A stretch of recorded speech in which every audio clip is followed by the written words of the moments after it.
തപാൽ വകുപ്പിൽ ദീർഘകാലത്തെ സേവനത്തിന് ശേഷം വിരമിക്കുന്ന Kochara branch post master KS Mohan യാത്രയയപ്പ് നൽകി. മണ്ടമേട് മാസ് ഓഡിറ്റോറിയത്തിൽ നടന്ന യാത്രയയപ്പ് സമ്മേളനം UDF ജില്ലാ ചെയർമാൻ ജോയി വെട്ടിക്കുഴി ഉദ്ഘാടനം ചെയ്തു. 1981-ൽ പോസ്റ്റ്മാൻ തസ്തികയിൽ ജോലിയിൽ പ്രവേശിച്ച KS മോഹനൻ ഹൈറേഞ്ചിലെ വിവിധ പോസ്റ്റ് ഓഫീസുകളിൽ സേവനമനുഷ്ഠിച്ചിട്ടുണ്ട്. 91 മുതൽ ബ്രാഞ്ച് പോസ്റ്റ് മാസ്റ്ററായി സേവനമനുഷ്ഠിച്ചു വരികയായിരുന്നു. 43 വർഷത്തെ സേവനത്തിന് ശേഷം തപാൽ വകുപ്പിൽ നിന്ന് വിരമിച്ച KS Mohanan federation of national postal ഓർഗനൈസേഷന്റെ നേതൃത്വത്തിലാണ് യാത്രയയപ്പ് നൽകിയത്. വണ്ടൻമേട് മാസ് ഓഡിറ്റോറിയത്തിൽ നടന്ന സമ്മേളനം UDF ജില്ലാ ചെയർമാൻ ജോയി വെട്ടിക്കുഴി ഉദ്ഘാടനം ചെയ്തു.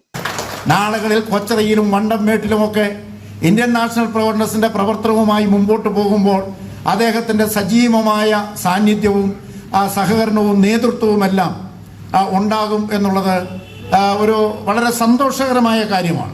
ഇങ്ങനെയുള്ള ആളുകളൊക്കെ രംഗത്തേക്ക് വരുമ്പോഴാണ് നമുക്ക് നമ്മളുടെ അദ്ദേഹത്തിനുള്ള ആളുകളുമായിട്ടുള്ള നല്ല ബന്ധം, ആളുകളുമായി അദ്ദേഹം ഉണ്ടാക്കിയിട്ടുള്ള ഒരു പെരുമാറ്റത്തിലൂടെ അദ്ദേഹത്തിന് ലഭിച്ചിട്ടുള്ള വലിയൊരു അംഗീകാരം. NFPO ജില്ലാ പ്രസിഡന്റ് KA ബെന്നി അധ്യക്ഷനായിരുന്നു.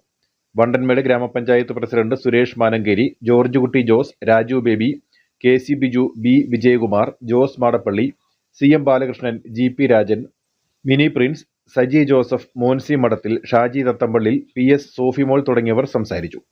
News bureau, Anakkara.